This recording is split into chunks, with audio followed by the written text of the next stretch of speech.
Raise your hand if you plan extensively for back-to-school success in the fall. That's pretty much every teacher, isn't it? But do you put the same attention to detail into planning for your January back-to-school success? When heading back to school in January, it's easy to think that your students know what to do and can jump right back into it. I know you spent all that time at the beginning of the school year training your students in systems, routines, and all the rules and expectations of your class. They should have it down, right? Unfortunately, that is not the case. Getting our students back into the swing of things efficiently and effectively means that we often have to slow down in order to go fast the rest of the school year.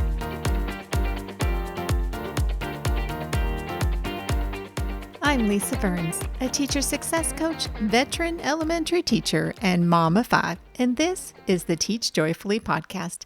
Thanks for joining me today.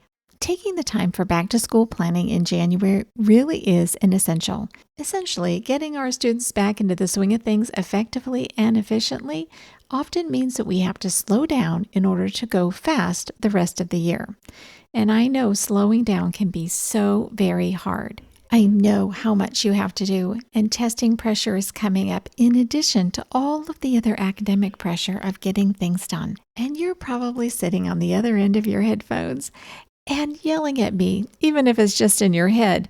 But take a breath and just hear me out for a minute. Your students have had 2 weeks off doing all kinds of activities, and their schedules are a mess.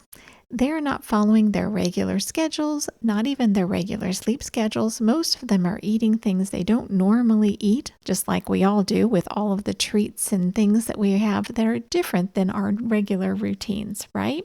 Well, if your students are off kilter at home, for sure they're going to walk into school being off kilter there as well. In order to have a smooth start to back to school in January, you really do need to slow down, retrain your students, and then you can simply move forward full steam ahead. And while I like to start planning for January at the beginning of December, that doesn't always happen for me or for anyone else. December can be a pretty hectic month, and some years that works out, some years it doesn't. Here's the thing, we have to start where you are. Just pick up where you are. Don't beat yourself up if you're not ready for January and you feel like it's around the corner, because it is. It's all right. We'll just start where you are and move forward. First off, you have to make a plan for January. Yes, we're going to plan the academics. Of course, that's the first thing that we think about. But we also have to plan all of those routines and expectations. How are we going to retrain those? How are we going to remind students about that? We need to plan out the calendar of events at the school through the end of the school year. All the things that are going to be happening, get them on a calendar so you can see them. And as they start coming up and you're prepping for the next month, you'll know which things you need to send reminders home for, things that you need to plan ahead for or prep for. It'll be all right there. And get those email templates ready. If you don't have templates, don't worry. I'll put a link in the show notes for you so you can grab mine. This way you can be prepared for any of the special events that are coming up, parties, anything else that's going to be happening this year. You can already have emails ready to go, at least outlined, and then you can quickly fill it in and get them sent. Also, you're going to have testing coming up as well.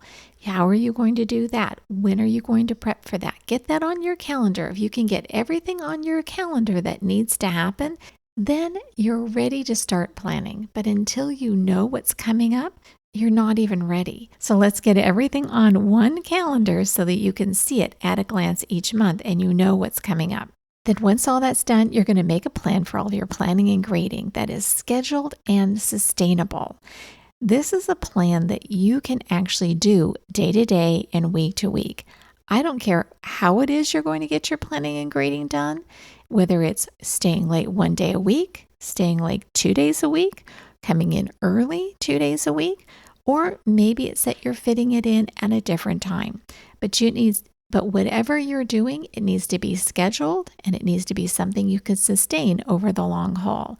In order for your teacher life to be sustainable, you have got to have regular downtime every single day. If you're bringing grading and work home all the time, that is not a sustainable life. You're going to burn yourself out And this last stretch from January to May or June is the longest stretch of the year. It really can wear you to the bone. There aren't a lot of breaks. It is really like running a gauntlet. And so you've got to be ready for that. In order to be ready for that, you have to be taking care of you. And that means downtime every single day. Find a plan for your planning and grading, which means that your planning and grading stays at school, or you're only bringing it home 1 or 2 days a week and you're going to do it all because you need your downtime, not just on the weekends, but during this week as well. In order to be ready for the next day, rest and rejuvenation are essential. Okay, I'll get off my soapbox with that. So now on to the first week back. One of the things I strongly suggest you do is ease up on the academics just a bit for the first week back and plan for reconnection, fun, and retraining. These are essential pieces in order to set you and your students up for success through the rest of the school year. The first thing we need to plan for is a slow start. I know you have a million things you're supposed to accomplish, and testing's around the corner, and there's all these things that are weighing on you. But in order to go fast, sometimes we have to slow down. If we go too fast from the beginning and skip all this groundwork that needs to happen, you'll regret it the rest of the school year. You will be frustrated, and so will your students. It will be so much better if you can just take a minute to slow down that first week back. Ease yourself back into it, ease your students back into it, and have some fun. I can't tell you how many times I have hit the ground running in January and my students are trailing behind. We're frustrated, we're aggravated, kids have forgotten the rules and expectations. We take 2 steps forward and 1 step back. It's that yo-yo effect. Forward, back, over and over again. And it's frustrating. If you will go slow now, you can avoid making that mistake that I've made, and you'll be able to speed up later on and keep that pace through the rest of the school year. You won't have that stop and start or that yo-yo effect throughout the rest of the school year. That's just frustrating, and you and your students deserve better than that. Now, I know that you spent so much time in the fall training your students and preparing them for all of your rules and expectations and practicing. Well, guess what? You can take some comfort in this, that all that hard work that you did in the fall is not lost. It isn't. Your students actually did learn all of your systems and rules and all of those things that they knew for that whole beginning of the school year. It's still there. They've not forgotten. They've just forgotten how to access it in their brains, and they've gotten out of the habit. So when you think about what the last 2 weeks have been like for your students with little or no schedule, no routine, their sleep schedule's off, they're eating foods they don't normally eat, and maybe even eating less healthily. There's all kinds of things that are going on in their lives, good, bad, and indifferent. And the reality is they need some structure. And you're going to be able to provide that, but you have to retrain them to do it. Because you're asking these kids who are all off kilter to now sit down and listen and work and get along in a large group all day long. And that's a shock to their systems. So they just need a reminder and some time to practice and reactivate their memories, both their brain and their muscle memories, of what to do, when to do it, and how to do it. So how do we go about this? First off, the very first thing you need to remember is your students need to connect. We are human beings and we are built for connection and relationships more than anything else. It's what we're hardwired for. So creating time to get reacquainted, to tell stories about the break and enjoy all of the funny and weird and silly things that happened during that time, and to talk and connect and just enjoy each other and to renew those relationships is really important. And so taking the time to do that, whether you're doing that with just telling stories or you're going to write them down, you're going to sit down and have time to chat with each other. However you want to manage that, your students need time to get reacquainted. So maybe you'll have different activities set up in the classroom with different manipulatives, and students are allowed to talk and chat. You can even prepare some conversation starters for your students if you want. Maybe one time you're going to have students talk about all of the foods that they ate that are some of their favorites, or maybe they're going to talk about their favorite present, or something that they did for someone else, or a present that they gave. Think about who your students are and what you know about them.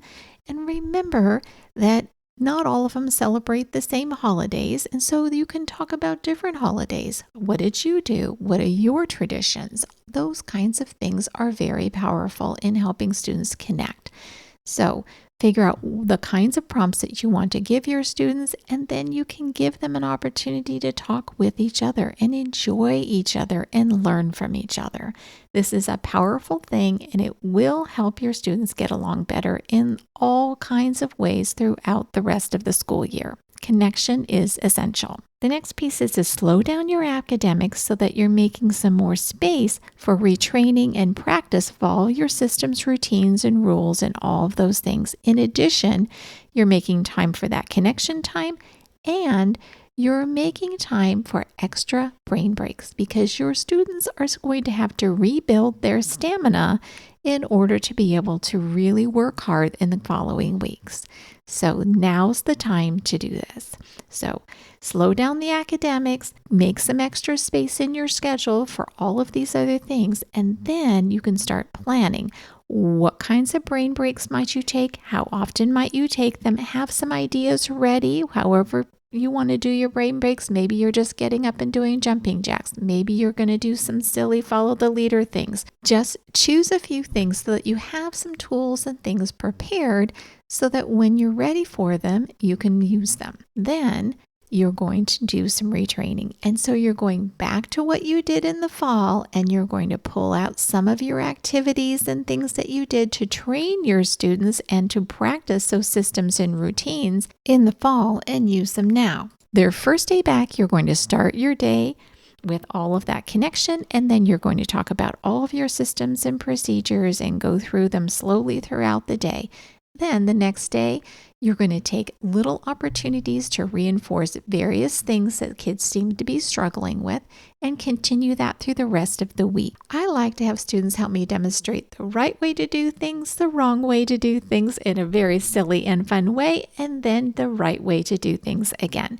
And this is just one thing that I found has been very helpful. You can do it any way that you want. You can have students make posters about things. You can have them act it out. You can do it in small groups. There's all kinds of ways to practice and retrain and reactivate our memories. Whatever you're going to do, just make sure that you write it down so that you have a plan and you know exactly what you're going to do so that it is systematic and you're very carefully making sure that you're hitting all of the high notes. And remember, you can go back to your list of all of the systems and routines and expectations that you had in the fall and reuse all of those information because there's lots of little routines that sometimes students have forgotten. And as they come up, whether you're going to the library or you're going to the cafeteria, those kinds of routines aren't all day long. They're at very specific times of the day or week. Well, you're going to need to have systems to retrain those and the time and space to do it before those events happen. So remember, you're going to need a few extra minutes before you go to the lunchroom because you want to retrain how we behave and what the expectations are, even for getting down there, what happens when you're in the line to get your lunch, what happens in the lunchroom at your table. All of those things need to be retrained. And so they just need those reminders. So build in some extra space beforehand so that you can go ahead and retrain. Then it's also nice when they come back in after lunch or recess to sit down and have a minute and say, how did that go? What do we need to change? Is there things that we need to work on? Is that going well? Just have a little chat about some of the things as the day goes on. You really do need this extra time and space. I know this seems time consuming, but you will not regret it. it will set your students up for success in ways you cannot even begin to imagine. We think they know these things, we think they know them and they have them down pat, but they don't, because they have been out of their schedule and they need to be reminded of what they already know how to do. So taking the time to remind your students that they already know how to do this is so powerful. All right, I do have a cheat sheet for you. It is a January back to school plan. You can grab that in the show notes. And a quick recap. Remember that you're going to plan to go slow that first week. You're making time to connect. You're going to make time to practice and to remind students of what they already know how to do. You're going to get your calendar together for the rest of the school year.